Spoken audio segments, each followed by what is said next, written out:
नमस्कार। पश्चिम एशिया में बढ़ते तनाव और खासतौर पर स्ट्रेट ऑफ हॉर्मुज के आसपास बने संकट के बीच भारत सरकार लगातार स्थिति पर नजर बनाए हुए है।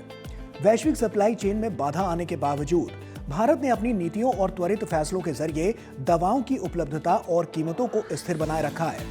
भारत सरकार ने यह सुनिश्चित किया है कि देश में जरूरी और जीवन रक्षक दवाओं की सप्लाई बाधित ना हो और आम नागरिकों को किसी तरह की परेशानी का सामना न करना पड़े। दरअसल पश्चिम एशिया संकट के कारण दुनिया भर में दवा उद्योग के लिए जरूरी सॉल्वेंट्स और एपीआई यानी एक्टिव फार्मास्यूटिकल इंग्रेडिएंट्स की वैश्विक सप्लाई प्रभावित हुई है। इसके बावजूद भारत में दवाओं की कीमतों में कोई बड़ी वृद्धि नहीं हुई है। ये सरकार की दूरदर्शी नीतियों, विभागों के मजबूत समन्वय और त्वरित कार्रवाई का परिणाम है। ऐसे में आपके मन में सवाल उठना स्वाभाविक है कि दवाओं की कीमतें आखिर कैसे नियंत्रित रहीं? सरकार ने दवा उद्योग को क्या सहायता दी? वैश्विक संकट के बीच भारत ने दवाओं की सप्लाई कैसे सुरक्षित रखी और इन फैसलों से आम नागरिकों और मरीजों को कितना फायदा मिला है? तो आइए इन सवालों का जवाब आसान और सरल भाषा में समझते हैं।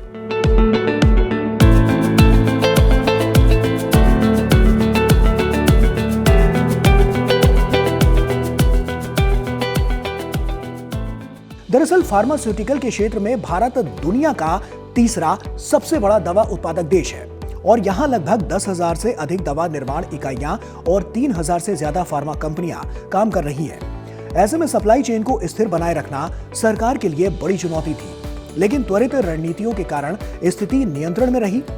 सबसे बड़ा फैसला भारत सरकार ने 1 अप्रैल 2026 की अधिसूचना के जरिए लिया, जिसके तहत दवा उद्योग के लिए जरूरी 40 महत्वपूर्ण पेट्रोकेमिकल उत्पादों पर सीमा शुल्क शून्य कर दिया गया।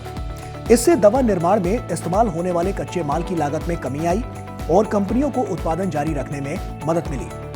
अनुमान है कि इस फैसले से दवा उद्योग की लागत में 5 से 10% तक कमी आ सकती है, जिससे दवाओं की कीमतों को स्थिर रखने में मदद मिली है। दवा उत्पादन की सप्लाई चेन को मजबूत बनाए रखने के लिए पेट्रोलियम मंत्रालय, रसायन एवं पेट्रोकेमिकल विभाग और औषधि विभाग मिलकर काम कर रहे हैं। इन विभागों के बीच समन्वय के जरिए दवा उद्योग को जरूरी सॉल्वेंट्स और कच्चे माल की उपलब्धता सुनिश्चित की जा रही है, ताकि देश में हर दिन बनने वाली करोड़ों दवाइयों, जिनमें गोलियों, कैप्सूल और सिरप का उत्पादन प्रभावित ना हो।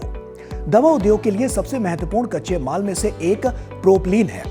इसी से बनने वाले रसायनों का इस्तेमाल दर्द निवारक दवा आइबुप्रोफेन जैसी लोकप्रिय दवाओं के उत्पादन में किया जाता है।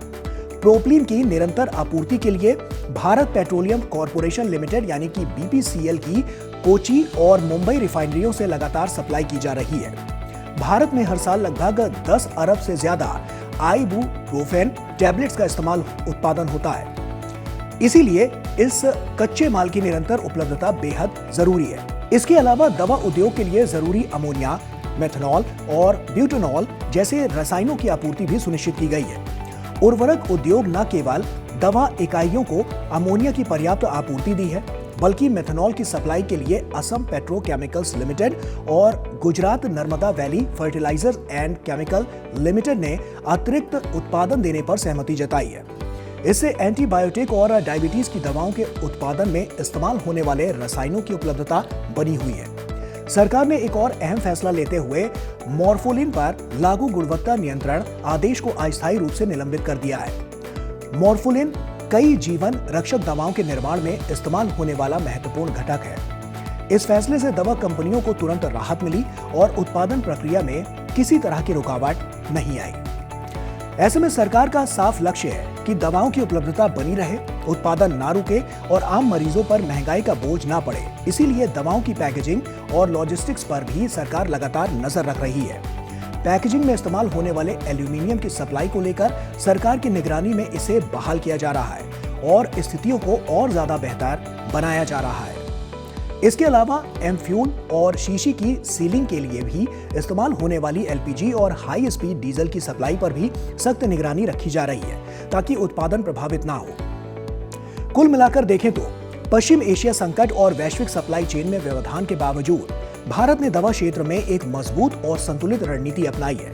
कच्चे माल की आपूर्ति, उत्पादन की निरंतरता और कीमतों को नियंत्रित रखने जैसे कदमों ने यह साबित कर दिया है कि भारत की अपनी फार्मा सप्लाई चेन को संकट के समय भी स्थिर रखने की क्षमता भारत रखता है। यही कारण है कि आज भी देश में दवाओं की उपलब्धता सामान्य है और उनकी कीमतों में कोई भी वृद्धि देखने को नहीं मिली है, जो सरकार की प्रतिबद्धता को दर्शाता है और किसी भी चीज की कमी ना हो उसे भी सुनिश्चित करता है। तो इसी के साथ इस महत्वपूर्ण जानकारी के इस खास वीडियो में फिलहाल इतना ही। नमस्कार।